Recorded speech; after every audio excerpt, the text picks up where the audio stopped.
तो ये स्टोरी है 3 फ्रेंड्स की जिनका नाम है माइक, स्टीवन और डैनियल। ये तीनों फ्रेंड्स फ्लोरिडा के एक ही स्कूल में पढ़ते हैं। इन तीनों की एज ऑलमोस्ट 20 इयर्स के अराउंड होती है। इनको कुछ नया और अलग ट्राई करना था। माइक ने स्टीवन और डैनियल को आइडिया दिया कि क्यों ना हम इस सैटरडे और संडे कैंपिंग के लिए जाए। स्टीवन को ये आइडिया अच्छा लगता है, बट डैनियल ने आज तक कुछ ऐसा नहीं किया था, इसलिए उसे थोड़ा डर लग रहा था। माइक और स्टीवन ने डैनियल को थोड़ा सा कन्विंस करके कैंपिंग के लिए मना लिया था। अभी ये तीनों प्लान कर लेते हैं इस संडे और सैटरडे फ्लोरिडा के ओकाला नेशनल फॉरेस्ट में कैंपिंग करने का। ये तीनों कैंपिंग के लिए बहुत एक्साइटेड होते हैं। सैटरडे की मॉर्निंग को ये तीनों अपनी कार में ओकाला नेशनल फॉरेस्ट के लिए निकल जाते हैं।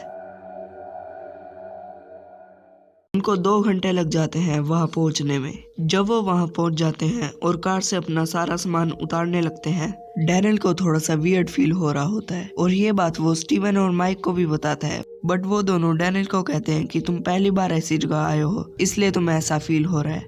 बाकी तो ये जगह बहुत पीसफुल है। डैनियल को भी ऐसा लगता है और वो इस बात को इग्नोर कर देता है।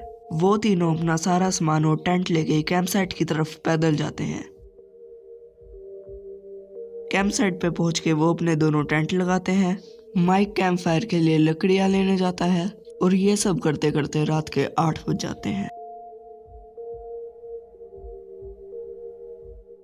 अराउंड 8:30 बजे वो अपनी कैंप फायर जलाते हैं। स्टीवन और माइक को तो बहुत मजा आ रहा होता है, बट जैसे जैसे रात हो रही होती है और अंधेरा बढ़ रहा होता है, डैनियल का डर भी बढ़ रहा होता है। डैनियल को उस जगह से बहुत अजीब सी फीलिंग आ रही होती है और उसे बहुत अनकंफर्टेबल भी फील हो रहा होता है। 10 बजे जब वो कैंप फायर के पास बैठ के बातें कर रहे होते हैं, उनको अचानक से किसी के चलने की आवाज आती है, बस 1 सेकंड के लिए।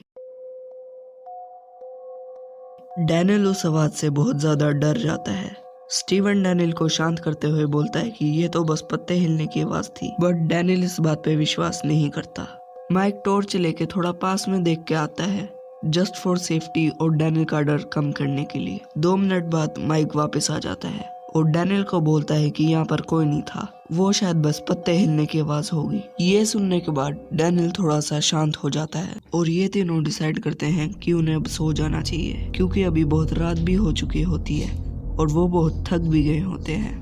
वो कैंप फायर को बुझाते हैं और सोने के लिए टेंट में चले जाते हैं। माइक अकेला एक टेंट में सो जाता है और स्टीवन और डैनियल दूसरे टेंट में, बिकॉज डैनियल को डर ना लगे। रात के 2 बज गए होते हैं और डैनियल की आंखें खुलती हैं। डैनियल का फेस स्टीवन की तरफ बहुत देर से होता है, इसलिए वो कंफर्टेबल होने के लिए दूसरी साइड होता है। बट जैसे ही वो दूसरी साइड अपना फेस करता है, वो देखता है कि टेंट के बाहर कोई आदमी है और वो डैनियल और स्टीवन के टेंट की तरफ लालटेन लेके खड़ा है। डैनियल को उसकी बस शैडो दिख रही होती है। ये सब देख के डैनियल के मुंह से आवाज नहीं निकल रही थी, बट वो जैसे तैसे करके बहुत जोर से चीखता है। वो इतनी जोर से चीखता है कि स्टीवन के साथ दूसरे टेंट में माइक की भी नींद खुल जाती है। स्टीवन के देखने से पहले वो आदमी वहां से चला जाता है।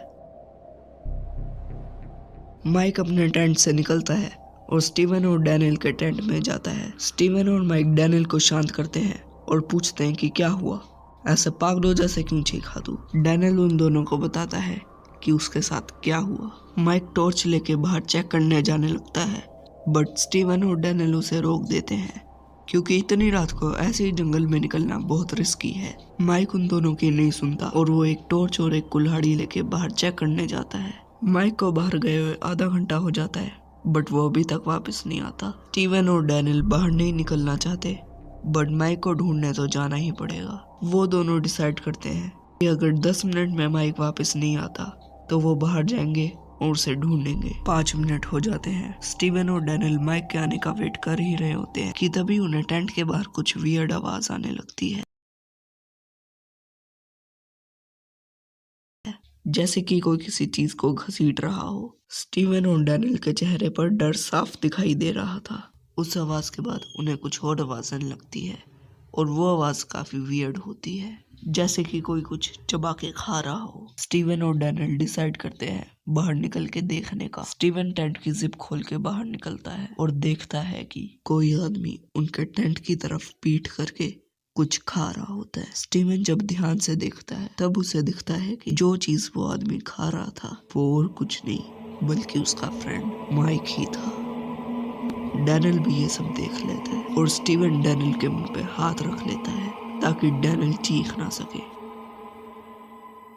स्टीवन डैनियल को भागने का इशारा करता है और वो दोनों जितनी तेजी से हो सके उतनी तेजी से वहां से अपनी कार की तरफ भाग जाते हैं और फिर कार में बैठकर उस ओकाला नेशनल फॉरेस्ट से बाहर निकल जाते हैं।